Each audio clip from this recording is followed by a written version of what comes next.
आइए श्याम प्रेमियों, आज सुनते हैं एक ऐसे सेठ भगत की कहानी जो अपने व्यापार और पैसों में इतना डूबा हुआ था कि उसे दुनिया की कोई खबर नहीं रहती थी। उसका सारा समय बस पैसों के हिसाब किताब में निकल जाता था।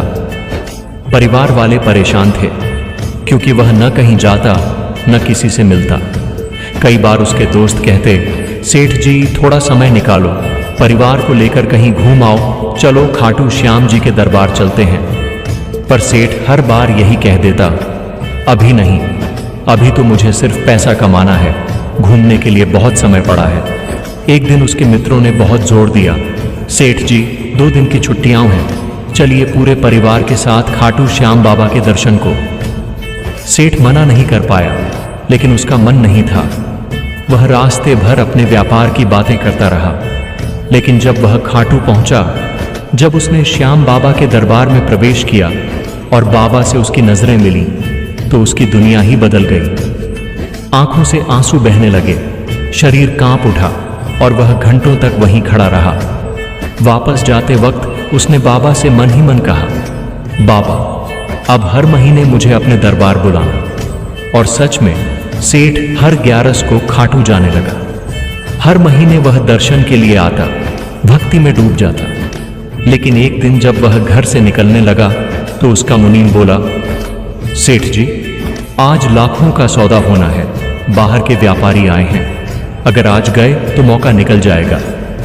सेठ ने सोचा, ठीक है आज व्यापार कर लेता हूं, अगली बार मावस को चला जाऊंगा।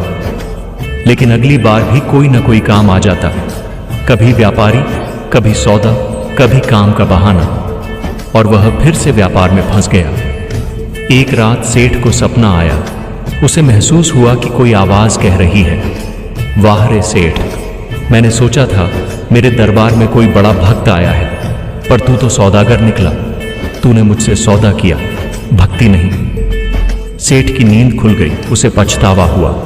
अगले ही दिन उसने तय किया, अब तो मैं खाटू जाऊंगा। लेकिन रास्ते में एक बड़ा एक्सीडेंट हुआ और उसकी दोनों टांगें चली गईं। अब सेठ चल नहीं सकता था। वह घर पर बैठकर आंसू बहाने लगा। एक दिन उसने देखा कि एक डाकिया उसके घर के सामने से जा रहा है। सेठ ने उसे आवाज दी, अरे डाकिया भाई, तुम तो सबकी चिट्ठियां पहुंचाते हो, क्या तुम मेरी चिट्ठी खाटू वाले श्याम जी तक पहुंचा दोगे? डाकिया बोला, अब तो लोग ईमेल करते हैं, मैं तो खाली ही रहता हूं, बताओ क्या संदेश देना है? सेठ ने कहा, डाकिया जा रे श्याम को संदेशो दीजिए, कह दीजिए भगत थारे दर्शन को तरसे। डाकिया बोला, सेठ जी लेकिन बताइए तो सही, खाटू वाले श्याम जी का ठिकाना कहाँ है? सेठ ने बताया, जहां का दरबार इतना पवित्र है कि जो एक बार वहां जाता है वो हमेशा के लिए उनका हो जाता है। वहां मंदिर की छोटी पर ध्वजा लहराती है, हनुमान जी सेवा में खड़े हैं, नौबत बाजे बजती हैं और हर वक्त गूंजती है, जय जय श्याम। डाकिया सेठ का संदेश लेकर खाटू धाम पहुंचा। बाबा के मंदिर की 13 सीढ़ियां चढ़ी और वह श्याम जी के सामने झोला खोलकर चिट्ठी पढ़ने लगा। चिट्ठी पढ़ते पढ़ते बाबा श्याम जी मुस्कुराए और बोले, डाकिया तू धन्य है, जिस सेठ ने तुझे भेजा है अब उसे मेरा जवाब देना होगा, वरना वह जीते जी मर जाएगा। जा और मेरा संदेश उसे सुना दे। बाबा ने कहा, कह दीजिए तू जाए सेवक ने तेरो बुला वो आसी।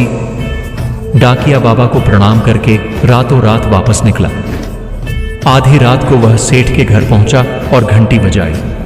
सेठ उठ नहीं पा रहा था, लेकिन उसने जोर से कहा, हारे के सहारे की जय। और अचानक चमत्कार हुआ, सेठ के पैर ठीक हो गए। वह दौड़कर दरवाजा खोला, सामने डाकिया खड़ा था। सेठ उसकी चरणों में गिर पड़ा और बोला, डाकिया जल्दी बताओ मेरे बाबा ने क्या संदेश भेजा है? डाकिया ने चिट्ठी दी। सेठ ने जैसे ही पढ़ी, खुशी के आंसू बहने लगे। वह नाचते हुए गाने लगा, चिट्ठी आई है, खाटू से चिट्ठी आई है। फिर सेठ ने कहा, डाकिया तुम तो खुद बाबा से मिलकर आए हो, अब तुम ही उनके मुख से संदेश सुनाओ। डाकिया ने आखिरी बार बाबा का संदेश सुनाया। श्याम कह रहे हैं, जो मुझे याद करता है मैं उसे कभी नहीं भूलता, तेरे मन की आस अब पूरी होगी।